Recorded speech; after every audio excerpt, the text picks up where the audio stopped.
Gravitation chapter का नाम है। ठीक है, होता क्या है? Force of attraction, force of attraction in between two mass, दो मास के बीच में लगने वाले फोर्स ऑफ अट्रैक्शन को हम क्या कहते हैं? ग्रेविटेशन कहते हैं। एक मास ये है, एक मास ये है, इनके सेंटर के बीच की दूरी क्या है? आर है। तो इनके बीच में लगने वाला फोर्स जो होगा वो उन दोनों के मास के प्रोडक्ट के क्या होगा? डायरेक्टली होगा। और इनके सेंटर के बीच की जो दूरी है, डिस्टेंस है, उसके स्क्वायर के क्या होगा? इनवर्सली। कंबाइन करने पर आपको मिलने वाला M1 M2 अपॉन में आर स्क्वायर, और एफ इज इक्वल्स टू में जी टाइम्स, ये प्रोपोर्शनलिटी कांस्टेंट कहते हैं, M1 M2 अपॉन में आर स्क्वायर। जी की वैल्यू, जी को कहते हैं ग्रेविटेशनल कांस्टेंट, ग्रेविटेशनल कांस्टेंट कहते हैं इसको। और अगर मैं इसकी वैल्यू की बात करूं तो होता है 6.67 into 10⁻11 newton metre square KG की पावर -2, ये इसकी वैल्यू होती है। ठीक है, तो ये हो गया, इसको पूरे को लॉ ऑफ ग्रेविटेशन कहते हैं, law of gravitation, Newton law of gravitation, Newton law of gravitation. ठीक है, तो ये ग्रेविटेशन हो गया। ग्रेविटेशन क्या होता है? तो मास के बीच में लगने वाला अट्रैक्टिव फोर्स। ठीक है, फिर बात करते हैं gravity. Gravity special case of gravitation. ठीक है, कह रहा है कि भैया ये भी ग्रेविटेशन का स्पेशल केस है, one in which one of the body is Earth. कह रहा है ये ग्रेविटेशन ही फोर्स है, लेकिन ये स्पेशल केस है जिसमें एक बॉडी क्या होनी चाहिए? अर्थ होनी चाहिए। दूसरी बॉडी कोई भी हो, कोई दिक्कत नहीं है, लेकिन एक बॉडी क्या होनी चाहिए? इसमें अर्थ होनी चाहिए। ठीक है, मान लीजिए ये आपका अर्थ है और ये आपका कोई ऑब्जेक्ट है। ठीक है, इनके बीच में जो फोर्स लग रहा है उसी ग्रेविटेशन को हम क्या कहते हैं? ग्रेविटी कहते हैं। क्या कहते हैं? तो special case of gravitation is known as gravity. ठीक है, फिर हम पढ़ते हैं acceleration due to gravity. Acceleration due to gravity, आपको बता दूं ये जो ग्रेविटी होता है ये क्या होता है? फोर्स होता है। क्या होता है? और यहां पर जो इस फोर्स की वजह से, कौन से फोर्स की वजह से? ग्रेविटी के फोर्स की वजह से जो एक्सेलरेशन आता है उसको हम कहते हैं acceleration due to gravity. The acceleration due to gravity force is called acceleration due to gravity। कह रहा ग्रेविटी नामक फोर्स की वजह से जो एक्सेलरेशन आता है उसी को हम क्या कहते हैं? एक्सेलरेशन को, एक्सेलरेशन ड्यू टू ग्रेविटी। अगर आपको पता होगा तो मैंने आपको बताया था कि जो एक्सेलरेशन होता है वो फोर्स अपॉन में क्या होता है? बॉडी का मास होता है। ठीक है, ये मान लीजिए एक बॉडी तो यही है, इसी के एक्सेलरेशन को हम क्या कहते हैं? Acceleration due to gravity. आपको पता है फोर्स अर्थ पे भी लग रहा है उतना ही, और उस ऑब्जेक्ट पे भी उतना ही लग रहा है, लेकिन उस ऑब्जेक्ट के द्वारा लगाया गया फोर्स अर्थ को एक्सेलरेट नहीं करा सकता, क्योंकि अर्थ का मास बहुत ज्यादा है। ठीक है, लेकिन अर्थ के द्वारा लगाया गया उसके पर फोर्स उसको क्या करेगा? एक्सेलरेट करा देगा। तो इसलिए अर्थ का कोई एक्सेलरेशन नहीं होता उस फोर्स की वजह से, क्योंकि इसका मास क्या बहुत ज्यादा है। ठीक है, उस ऑब्जेक्ट के अंदर आपको एक्सेलरेशन दिखाई देता है क्योंकि उसका मास बहुत कम है। ठीक है, अर्थ के कंपैरिजन में। ठीक है, तो इस एक्सेलरेशन को हम जी लिखते हैं, जिसको एक्सेलरेशन ड्यू टू ग्रेविटी कहते हैं। यहाँ पर एक ही जगह पे हमने क्या लिख दिया? जी। फोर्स की जगह पे कौन क्या लिख दिया? फोर्स की जगह पे क्या लिखूं बताओ? फोर्स की जगह पे लिखूंगा ग्रेविटी। क्या लिखूंगा? ग्रेविटी लिखूंगा। और एम तो मास है जो बॉडी एक्सेलरेट करी है। अर्थ का मास नहीं हो सकता क्योंकि अर्थ एक्सेलरेट नहीं कर सकते। एक्सेलरेट कौन करेगा? ये ऑब्जेक्ट करेगा। ग्रेविटी की वैल्यू क्या होगी? आप सबको पता भी है, इन दोनों के बीच में दूरी कितनी है? आर। आर क्या है? वही रेडियस ऑफ अर्थ के बराबर होगा इन दोनों का, क्योंकि ये जो बॉडी हो अर्थ के सरफेस के आसपास ही होगी। ठीक है, तो जी फोर्स का फॉर्मूला आपको पता ही है। ठीक है, जी पहली बॉडी का मास, दूसरी बॉडी का मास, उनके सेंटर के बीच की दूरी क्या है भैया? आर। अपॉन में एम से एम कैंसिल हो गया। तो आपको बता दूं एक्सेलरेशन ड्यू टू ग्रेविटी की वैल्यू आ रही है जी एम अपॉन में आर स्क्वायर। अगर मैं सारी वैल्यूज के लिए देखूं फॉर अर्थ की अगर मैं बात करूं तो इस जी की वैल्यू आती है 9.81 मीटर पर सेकेंड स्क्वायर, ये अर्थ की है, ठीक है। अर्थ के लिए एक्सेलरेशन ड्यू टू ग्रेविटी की वैल्यू, ठीक है। अब ग्रेविटेशनल फोर्स की मैं बात करूं तो ग्रेविटेशनल फोर्स की अगर हम बात करें तो भैया आपको बताया दो मास के बीच में लगने वाला ग्रेविटेशनल फोर्स क्या होता है, m1 m2 अपॉन में आर स्क्वायर, ठीक है। प्रॉपर्टी ध्यान रखना, इसकी प्रॉपर्टी क्या है, प्रॉपर्टी अट्रैक्टिव नेचर क्या होता है। देखिए जितने भी फोर्स है आपको अट्रैक्टिव नेचर आपको ऐसे बड़ा नॉर्मल लग रहा होगा, लेकिन ये बड़ा एबनॉर्मल चीज है, ठीक है। कि अगर मैं मैग्नेटिक फोर्स की बात करूं, मैग्नेटिक फोर्स मतलब मैग्नेट के बीच में लगने वाला फोर्स, इलेक्ट्रिक फोर्स मतलब चार्ज के बीच में लगने वाला फोर्स, है ना। ये सारे फोर्स हमेशा पेयर में आते हैं। न्यूक्लियर फोर्स न्यूक्लियस के बीच में लगने वाला फोर्स, ये दोनों होते हैं, अट्रैक्टिव भी होता है रिपल्सिव, जितने फोर्स आप सोच लो वो सब पेयर में होंगे। लेकिन मात्र ग्रेविटेशनल फोर्स एक ऐसा फोर्स है जो सिंगल होता है, इसलिए बड़ा स्पेशल है। आपको नहीं लगता होगा कि आपने कभी ऐसा सोचा नहीं होगा कि ऐसा भी होता है। जितने भी फोर्स सब पेयर में होंगे, अट्रैक्शन रिपल्शन का दोनों होगा, दोनों फॉर्म होगी, लेकिन इसकी केवल क्या होती है, अट्रैक्टिव, ठीक है भैया। तो ऑलवेज अट्रैक्टिव इन नेचर। दूसरा है सेंट्रल फोर्स, क्या है, सेंट्रल फोर्स का मतलब होता है एक मास के सेंटर से दूसरे मास के सेंटर की तरफ लगते हैं, एक मास के सेंटर से दूसरे मास के सेंटर की तरफ लगते हैं। तीसरा conservative in nature, conservative nature का मतलब क्या होता है पप्पू जी बताइए।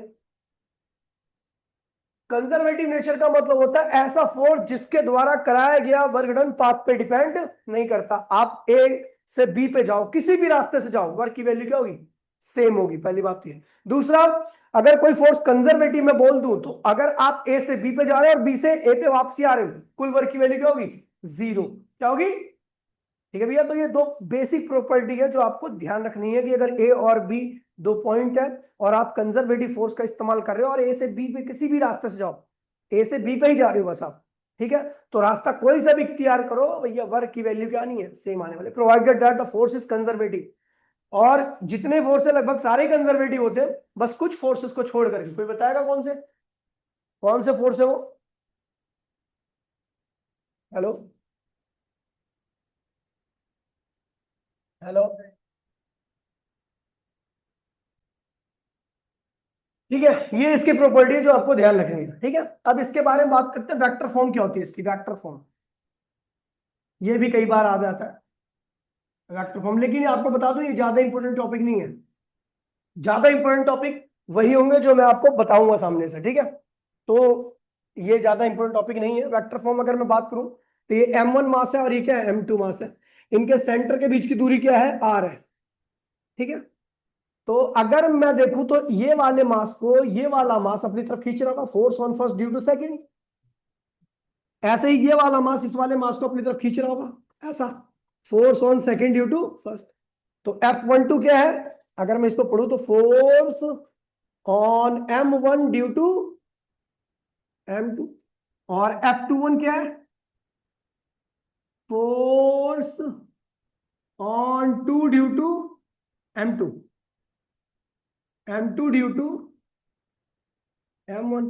तो अगर मैं इस फोर्स को देखूं तो आपको पता है फोर्स एक वेक्टर क्वांटिटी है जिसके पास क्या होगा, मैग्नीट्यूड, मैग्नीट्यूड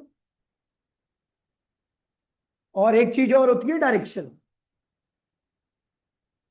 तो ये जो फोर्स है ना इसका मैग्नीट्यूड क्या होगा, तो मैग्नीट्यूड भैया ये है मैग्नीट्यूड ऑफ फोर्स, ये क्या है, जब भी दो मास के बीच में आपको फोर्स का मैग्नीट्यूड देना तो भैया इसका इस्तेमाल करना, क्या लिखूं यहां पे, जी m1 m2 और नीचे लिखूंगा आर स्क्वायर। लेकिन एक बात और ध्यान में रखना कि मैं ये बता दूंगा यहां पर कि ये जो आर है ना वो 1 से 2 के बीच का है, आर से 1 से 2 के बीच का, ठीक है। तो ये मैग्नीट्यूड हो गया, साथ साथ में डायरेक्शन भी होगी। तो डायरेक्शन आप देख रहे हो, ये जो फोर्स लग रहा है इसके बीच में, ये फोर्स देखो तो ये भी किसकी डायरेक्शन में है, रेडियस की डायरेक्शन। लेकिन रेडियस क्या है, 1 से लेके 2 के, 1 से लेके 2 की तरफ है। और ये फोर्स क्या है, ये भी रेडियस की डायरेक्शन में, लेकिन ये रेडियस क्या होगी, 2 से 1 की तरफ, ये ध्यान रखना। तो भैया हमने यहां पर क्या कर दिया, फोर्स का मैग्नीट्यूड तो हमारा ये हो गया था, लेकिन डायरेक्शन के लिए हमने कहा क्या, 1 से लेके 2 की तरफ, और डायरेक्शन के लिए आप क्या करते हो, कैप का इस्तेमाल करते हो। तो अगर मैं इस फोर्स को पूरा लिखूं M1 M2, नीचे लिखूंगा R12 स्क्वायर, और ये इसकी वैल्यू क्या लिखूंगा, R12 वेक्टर अपॉन में R12 मैग्नीट्यूड। अगर आप सबको याद होगा तो ये GM1 M2 R12 vector upon में R12 क्यूब। ऐसे बिल्कुल इसको भी लिख देते हैं, चलो। एंड F21 अपनी कॉपी में करना है भाई जरा, क्या दे रही, F12 वेक्टर, तो इसका मैग्नीट्यूड क्या होगा, GM1 M2 अपॉन में ये 4, नीचे R स्क्वायर होगा, लेकिन ये फोर्स क्या है, 2 से 1 की तरफ है, 2 से 1 की तरफ है, तो यहाँ पे लिख दो ना 2 से लेके 1 की तरफ लग रहा है। और आपको पता है डायरेक्शन क्या होगी इस फोर्स की, तो इस फोर्स की डायरेक्शन रेडियस की डायरेक्शन की है, लेकिन उसको दिखाने के लिए हम क्या लिखेंगे, R21 क्या, ठीक है, डायरेक्शन को हम कैप से लिखते हैं, ठीक है। तो F21 वेक्टर इक्वल्स टू में GM1 M2 अपॉन में R21 वेक्टर स्क्वायर, और ये क्या होगा, R21 वेक्टर अपॉन में R21 मैग्नीट्यूड, है ना। अगर आप इसको सॉल्व करते हो तो ये आएगा आपका GM1 M2 R21 vector upon में R21, ठीक है, ये हो गया। चलो आगे बढ़ते हैं और बात करते हुए principle of superposition. Principle of super position, principle of super position कहता है जैसे मास M1 है, मास M2 है, ऐसे ही आपका मास Mn है। यहां पर कोई मास रखा हुआ है M, तो ये वाला मास इस वाले मास को अपनी तरफ खींचेगा, ऐसे ये वाला मास इस मास को अपनी तरफ खींचेगा, ऐसे ये वाला मास भी इस मास को अपनी तरफ खींचेगा, है ना। दूरी यहां पर आर आर आर आर, चलो इसको लिख दो, क्या लिख दो, नॉट, है ना। तो ये हो गया आपका, चलो आर आप अपने आप से लिख लेना, कोई दिक्कत नहीं है। ये वाला मास इसको इधर खींचेगा। अच्छा, ये वाला मास जो आएगा इस वाले मास को इधर की तरफ किस फोर्स से खींचेगा, तो force on naught due to first. ऐसे ही ये वाले मास को ये वाला मास जब खींचेगा तो इसे क्या पढ़ेंगे, force on naught due to second. ऐसे ये वाले मास को ये वाला मास इधर खींचेगा तो क्या पढ़ेंगे, force on naught due to end. तो इसके ऊपर लगने वाला कुल फोर्स क्या होगा, फोर्स एक वेक्टर क्वांटिटी है, तो टोटल फोर्स इसके ऊपर जो लग रहा है, मान लीजिए वो F लग रहा है, वो किसके बराबर होगा, इस वाले ये वाला मास इस वाले मास को जितने फोर्स से खींच रहा है वो ये रहा, इस वाले मास को ये वाला मास जितने फोर्स से खींच रहा है वो ये रहा, इस वाले मास को ये वाला मास जितने फोर्स से खींच रहा है वो ये रहा। इन सब के वेक्टर सम के बराबर होगा। वेक्टर सम क्यों बोल रहा हूं, क्योंकि भैया फोर्स वेक्टर क्वांटिटी है, इसको आप नॉर्मली ऐड नहीं कर सकते। तो क्या होगा, F01 vector plus F02 vector plus dot dot dot dot F0n vector. चलो भैया इसको लिखो, भैया प्रॉपर फॉर्म लिखो, जैसे ये किया था ना ऐसे करो, ये आने वाला है।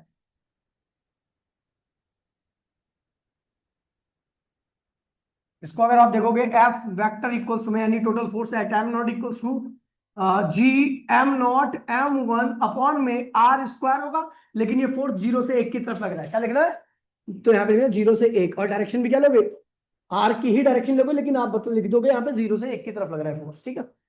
ऐसे ही मैं इसको नहीं लिख रहा बीच वाले को, सीधा इस पे आ रहा हूँ। तो GM0 MN, नीचे क्या होगा आर स्क्वायर, लेकिन ये फोर्स कहां से कहां पे लग रहा है, 0 से लेके n की तरफ, तो 0 से लेके n की तरफ, और डायरेक्शन में लिखो 0 से लेके n, ठीक है। इसको सॉल्व करोगे तो आपका आएगा F वेक्टर इक्वल्स टू में GM0 कॉमन ले लोगे, अंदर होगा M1, ये क्या होगा R01 स्क्वायर, और ये क्या होगा R01 वेक्टर अपॉन में R01 plus dot dot dot dot dot, ये क्या होगा M1, सॉरी MN है ना, MN R0n स्क्वायर, और ये क्या होगा R0n वेक्टर अपॉन में R0n। इसको आगे सिंप्लीफाई कर लो, कर ही लोगे इसके बाद तो, ठीक है। इसके ऊपर क्वेश्चंस कैसे आते हैं देखो, ठीक है। इसके ऊपर क्वेश्चन कैसे आते हैं, तो find the total force, find the total force at a कोई पॉइंट है पहला केस में, एक ये पॉइंट है, यहाँ पे मास रखा हुआ है M, यहाँ पे रखा हुआ है 2M, यहाँ पे रखा है 4M, इन दोनों के बीच की दूरी क्या है R, इन दोनों के बीच की दूरी क्या है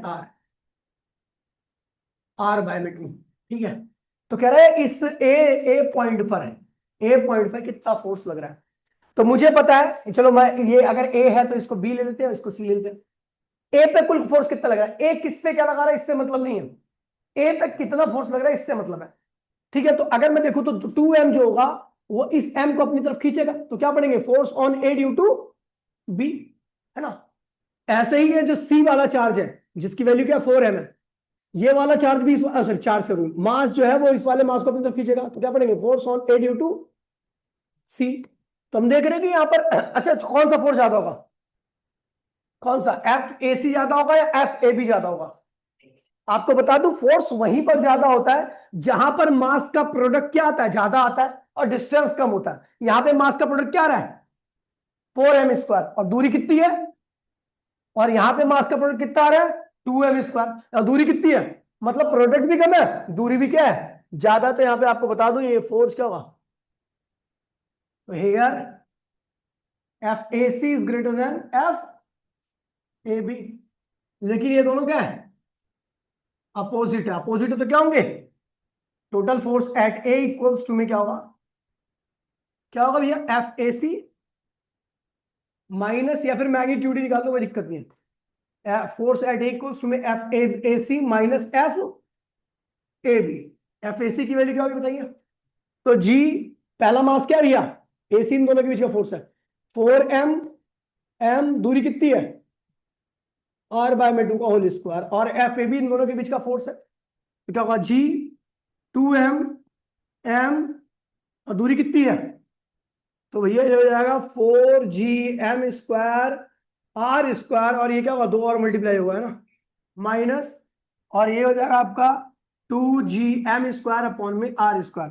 तो भैया इधर देखोगे 8gm² अपॉन में r², 2gm जाएगा 6gm² अपॉन में r², और कहां लगेगा लेफ्ट में राइट में, तो राइट साइड में लगेगा। ठीक है भैया, एक तो इस तरह क्वेश्चन आता है। दूसरा क्वेश्चन देखिए, ये ट्राइंगल है, ठीक है, ये क्या है भैया आपका मास m है, ए पॉइंट है, यहां पर 4m लिखा हुआ है, यहां पर सॉरी 4m मत लिखो, हाँ चलो 4m है, यहां पर भी 4m है, तो ये c है ये b है, ठीक है, ये इक्विलेटरल ट्राइंगल है, साइड के एल है, ठीक है।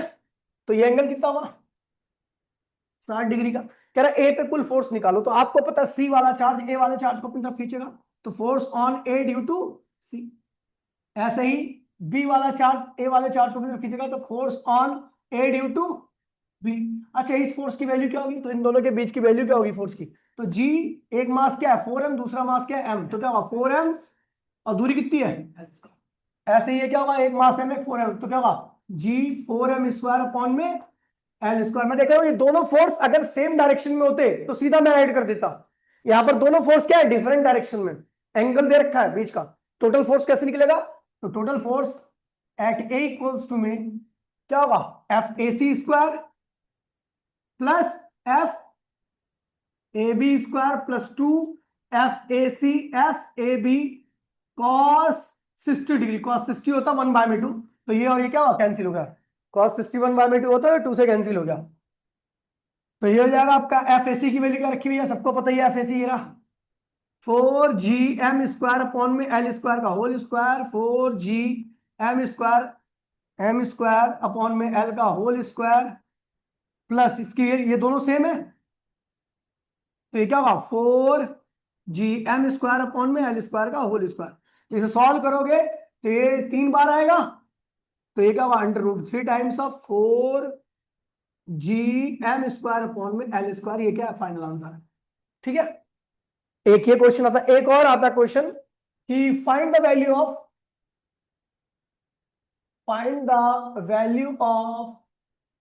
m for which the given system is in equilibrium। कह रहा है कि एक स्मॉल m की वैल्यू निकालो जिसके लिए पूरा का पूरा सिस्टम इक्विलिब्रियम में आ गया।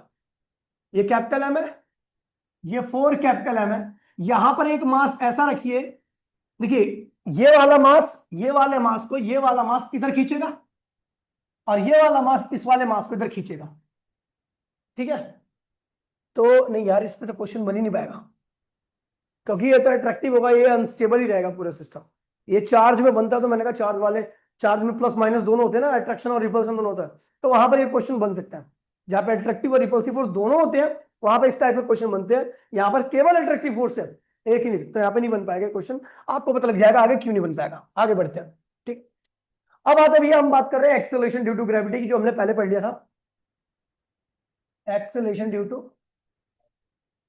ग्रेविटी, यानी जी की बात कर रहे हैं। और मान लीजिए आपकी अर्थ है, ठीक है, इसके पड़ोस में एक, पास में एक मास रखा हुआ है, वो एक्सेलरेट कर रहा है, उसके एक्सेलरेशन को हम क्या कहते हैं, एक्सेलरेशन ड्यू टू। अच्छा, उसकी वैल्यू आप सबको पता ही है कैसे निकाली थी मैंने, मास m है, ठीक है। ये हमेशा कहां पे लगता है, टूवर्ड्स द सेंटर, कहां लगता है, टूवर्ड्स, टूवर्ड्स सेंटर, सेंटर की तरफ लगता है। एक्सेलरेशन ड्यू टू ग्रेविटी की वैल्यू कहां पे होती है, हमेशा सेंटर की तरफ। किसके सेंटर की तरफ, अर्थ के सेंटर की तरफ। इसकी वैल्यू क्या थी आपको पता है पीछे, तो ये है तो एक्सेलरेशन ही, तो बताया आपको एफ जी, एफ अपॉन में एम। यहां पर किसका मास आएगा, जो चीज एक्सेलरेट कर रही है, अर्थ का मास नहीं आ सकता, ठीक है। एफ क्या है, इन दोनों के बीच में लगने वाला फोर्स क्या है, कैपिटल एम और स्मॉल एम के बीच में लगने वाला फोर्स क्या है, G capital M small M. दूरी कितनी है, आर स्क्वायर अपॉन में एम, से एम कैंसिल हो गया, तो आपको पीछे बताया था मैंने, जी एम अपॉन में आर। अब इसी की बात करूंगा, खैर ये थोड़ा सा बढ़िया टॉपिक है। और अर्थ की बात करूं तो अर्थ के लिए जी की value 6.67 into 10⁻11, mass of earth होता है 6 इंटू 10⁻24, और रेडियस ऑफ अर्थ होता है 6.4 इंटू 10⁻6 मीटर का होल स्क्वायर। सॉल्व करोगे तो आएगा आपका 4 अर्थ, जी की वैल्यू आने वाली 9.8 मीटर पर सेकेंड स्क्वायर। आ गया, चलो भाई, ये अर्थ के लिए, ठीक है भैया। अब इसके अंदर वेरिएशन भी होती है, अर्थ की अलग अलग जगह पे जाओगे, अलग अलग पॉइंट पे जाओगे तो आपको वेरिएशन मिलेगी, और मैं आपको गारंटी दे रहा हूं आपके पेपर में ये मिलेगा आपको जरूर, ठीक है। Variation in ji due to, variation in, variation in g, तीन वजह से होती है वेरिएशन। एक तो होता है ड्यू टू शेप ऑफ, अर्थ की शेप से दूर। दूसरा, अगर आप अर्थ की सरफेस के नीचे भी जाओगे तो भी क्या हुआ, ड्यू टू डेप्थ, तब भी वेरी करेगी, जी की वैल्यू बदल जाएगी, 9.8 से कुछ और हो जाएगी। और ये हो जाएगा ड्यू टू हाइट भी होता है, मतलब आप ऊपर भी आओगे तभी भी होगा ड्यू टू हाइट, ठीक है। तो अभी हम कर रहे, मैं शेप की वजह से करने आ रहा हूँ, शेप पहला केस है ना, शेप पहला केस करने आ रहा हूँ। आपको बता दूं अर्थ की शेप क्या होती है, थोड़ी ओवल होती है। इक्वेटर की रेडियस जो होती है पोल की रेडियस से क्या होती है, ज्यादा होती है। इक्वेटर की रेडियस पोल की रेडियस से ज्यादा होती है। आपकी इक्वेटर पे, हम इक्वेटर पे रहते हैं, ठीक है। आप जितना यहां से यहां पे जाओगे, इधर की तरफ जाओगे, तो जी की वैल्यू क्या होगी, बढ़ती चली जाती, ठीक है। और यहां से यहां पे आओगे तो जी की वैल्यू क्या होगी, घटती चली जाएगी, ठीक है। और ऊपर जाने पर ठंड भी बढ़ती है, और इक्वेटर पे आने पे ठंड क्या होती है, कम होती है, गर्मी बढ़ती है, ठीक है। चलो, तो अगर मैं बात करूं मास ऑफ अर्थ इतना है एम, तो आप सबको पता है जी इक्वल्स में क्या होता है, जी एम अपॉन में आर स्क्वायर। और हम देख रहे हैं यहाँ पे वेरिएबल टर्म क्या है, ध्यान दीजिए, बताइए वेरिएबल क्या है, जी वेरिएबल है नहीं, ये कभी वेरिएबल नहीं करता, पूरे ब्रह्मांड में इसकी वैल्यू एक होती है। एम क्या है, अर्थ का मास है। आप चाहे यहाँ पे रहो, अर्थ का मास वही रहेगा, चाहे आप पोल पे रहो, चाहे आप इक्वेटर पे, अर्थ का मास सेम रहेगा। यानी ऊपर की टर्म सेम है, कांस्टेंट है, वो बदलने वाली नहीं है। अर्थ, अर्थ की किसी भी लोकेशन के लिए ना तो जी बदलेगा ना कैपिटल एम बदलेगा, बदलेगा क्या, अर्थ की रेडियस। तो हम देख रहे हैं जी जो है वो आर स्क्वायर के क्या है, इनवर्सली है। और आप देख रहे हो भैया, वी नो क्या, radius of equator is greater than radius of pole. Equator की रेडियस जो होती है पोल की रेडियस से क्या होती है, ज्यादा होती है। तो जहां की रेडियस ज्यादा होगी वहां का जी क्या होगा, कम हो जाएगा, क्योंकि इनवर्सली है। और जहां की रेडियस कम होगी वहां का जी क्या होगा, ज्यादा हो जाएगा। तो रेडियस कहां की ज्यादा है, इक्वेटर की ज्यादा है। So g of equator is less than g of pole, ठीक है भैया। और जी अगर ज्यादा है पोल पर, तो वेट भी आपका क्या होगा, ज्यादा होगा, क्योंकि वेट क्या होता है, एम जी होता है। एम से दोनों साइड मल्टीप्लाई करोगे तो आपका वेट क्या होने वाला है, ज्यादा होने वाला है, समझ गया। तो ये तो शेप की वजह से हो गया। दूसरा आता है due to depth, due to depth. आपको इसमें एक कंसेप्ट बता दूं, बड़ी आसानी हो जाएगी आपको। एक स्फीयर है जिसकी डेंसिटी रो है और रेडियस आर है, ठीक है।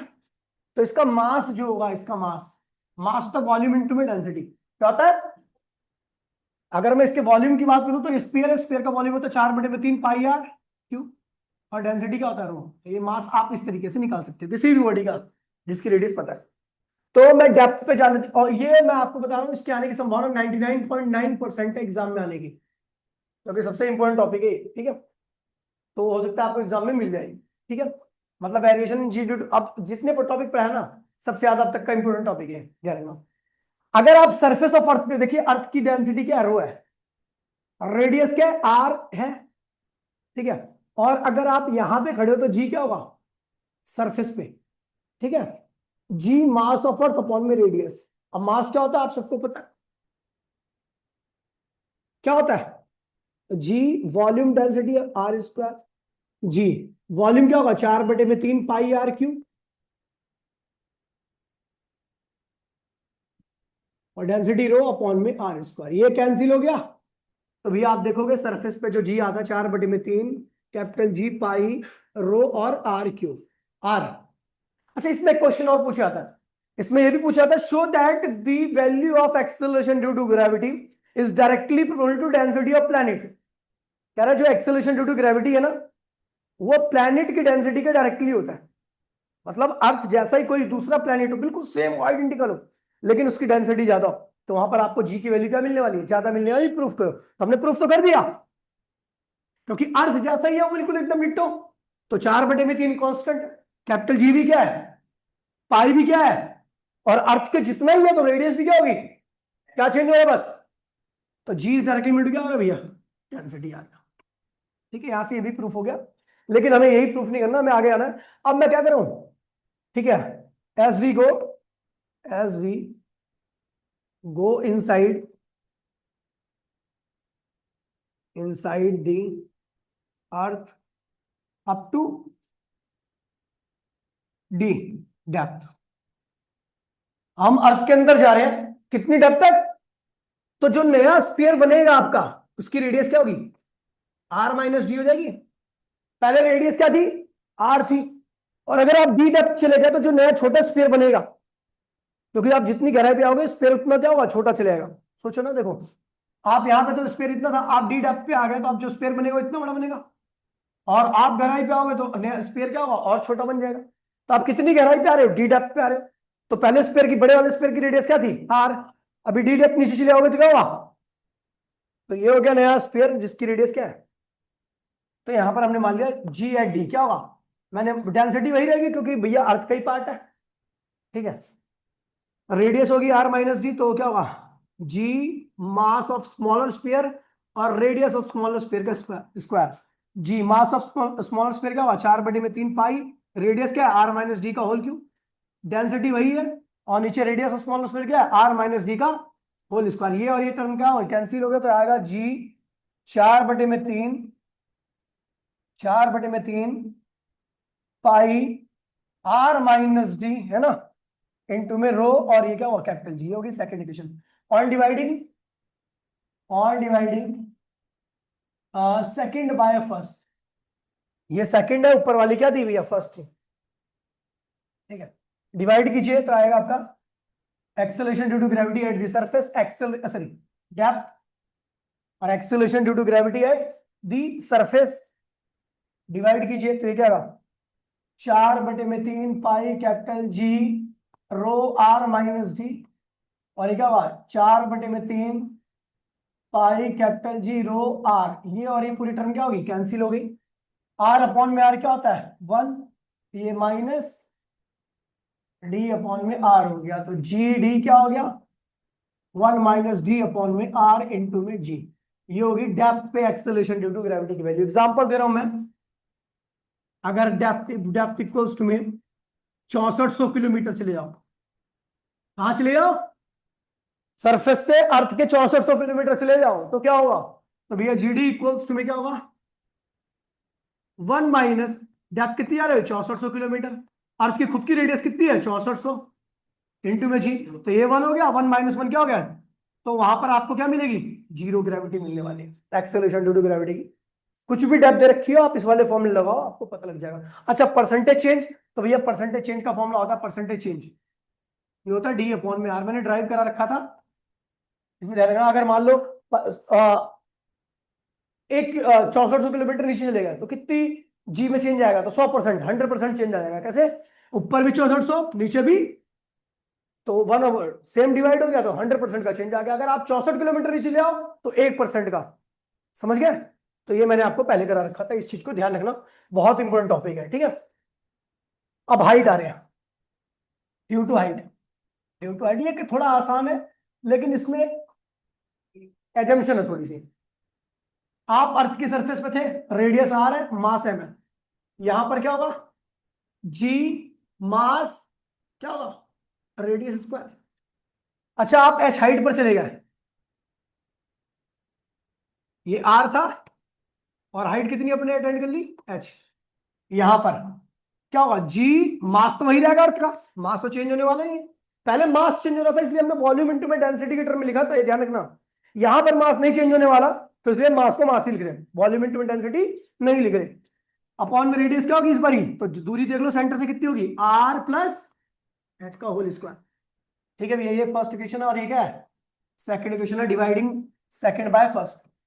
सेकंड बाय फर्स्ट, तो डिवाइड करो, इससे तो क्या हुआ, जी एच अपॉन में जी एस इक्वल्स टू में G M R plus H का होल स्क्वायर। और ये जब इसके नीचे डिवाइड में आएगा ये तो उल्टा हो जाएगा, क्या होगा, आर स्क्वायर अपॉन में जीएम, जीएम से जीएम कैंसिल हो गया, आर अपॉन में आर प्लस एच का होल स्क्वायर। अच्छा एक बात और ध्यान रखना, अगर आपको न्यूमेरिकल करना है, आपको निकालना है एक्सेलरेशन ड्यू टू ग्रेविटी की वैल्यू एच हाइट पर, तो आप इसी फॉर्मूले का यूज करोगे। जी एच की वैल्यू निकाल रहे हो तो क्या होगा, जी एच इधर लाना पड़ेगा, आर अपॉन में आर प्लस एच का होल स्क्वायर इंटू में, अब जी एस ये न्यूमेरिकल के लिए है, केवल न्यूमेरिकल के लिए, न्यूमेरिकल वैल्यू के लिए, ठीक है। अब देखिए अगर आपको डेरिवेशन करनी है, डेरिवेशन और आगे चलेगी, ठीक है, ध्यान दो बेटा। तो जी एच अपॉन में जी एस क्या है, ये क्या है, इसको उल्टा कर देते हैं, इसको उल्टा कर देते तो क्या होगा, आर प्लस एच अपॉन में आर, ये उल्टा नहीं कर रहा, केवल इसको उल्टा कर रहा हूं, तो इसकी पावर क्या होगी, नेगेटिव हो जाएगी, क्या होगी, तो आर अपॉन में आर क्या होगा, 1, और एच अपॉन में आर क्या होगा, देखिए एक बार आर के नीचे आर लिख दिया, एक बार एच के नीचे आर, पावर क्या इसकी -2। अब इस पावर की मल्टीप्लाई एज इट इज में हो जाएगी, तो क्या होगा, जी एच अपॉन में जी एस इक्वल्स टू में क्या होगा, 1 - 2h अपॉन में आर। इसे कहते हैं बाइनोमियल इंडेक्स थ्योरम। खैर इसको लिखने की आवश्यकता नहीं है, आप सीधा -2 की मल्टीप्लाई में करोगे तो ये वही हो जाएगा। तो जी एच क्या हो जाएगा, जी एच आएगा आपका 1 - 2h अपॉन में आर इंटू में जी, ठीक है। जी एस की वैल्यू आप सबको पता 9.8 होती है, ठीक है। अच्छा percentage change in weight, percentage change in weight slash acceleration due to, देखिए वेट के अंदर जितना चेंज आएगा वही एक्सेलरेशन ड्यू टू ग्रेविटी के अंदर चेंज आएगा, वो आएगा आपका 2h अपॉन में आर इंटू में 100। ये पहले मैंने ड्राइव करा रखा पूरा, खैर ड्राइव करने की आवश्यकता नहीं, डेरिवेशन यहीं तक आएगी आपके, ठीक है। ये पूरा का पूरा जी वाला मामला खत्म हो गया। अगली मतलब अगली मीटिंग में 10 मिनट बाद जो होगा उसमें मैं कराऊंगा आपको, ठीक है, तो चैप्टर ही खत्म हो जाएगा, ठीक है। उसमें तो थोड़ी देर रुक जाइए, अगली मीटिंग में मिलते हैं 10 मिनट बाद। टाटा बाय बाय, जय हिंद जय भारत।